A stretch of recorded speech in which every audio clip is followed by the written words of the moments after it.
या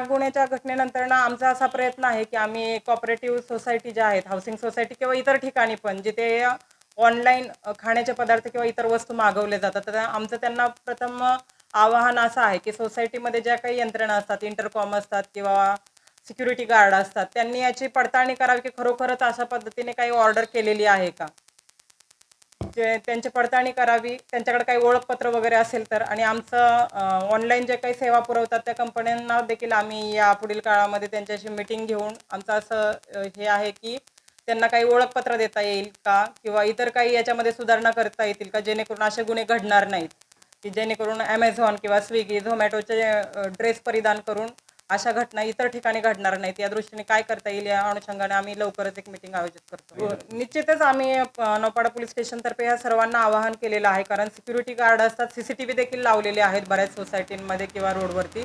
परंतु आता कोविडच्या काळात मास्क बंदी असल्यामुळे ते मास्क काढत नव्हते. तर आम्ही आता अशा सूचना दिलेल्या आहेत की कोणी अनोळखी व्यक्ती असा आला तर त्यांचा मास्क काढून, CCTV असेल तर ठीक आहे, किंवा सिक्युरिटी गार्डने त्यांच्या मोबाईलमध्ये त्याचे फोटो काढून घ्यावेत. त्यांच्या रितसर रजिस्टरला नोंद घेताना देखील जो व्यक्ती आलेला आहे त्याच्या स्वतःच्या हस्ताक्षरामध्ये त्याची नोंद घ्यावी आणि मोबाईल नंबर नोट करावा, जेणेकरून त्याचा हस्ताक्षर देखील आपल्याला ट्रेस होऊ शकेल. तर या दृष्टीने सूचना दिलेल्या आहेत. आणि मोबाईल नंबर सुद्धा व्हेरीफाय करायला सांगितलेला आहे आम्ही त्या सिक्युरिटी गार्डला, कारण या केसमध्ये जो मोबाईल नंबर दिला होता त्याने हा चुकीचा दिलेला होता.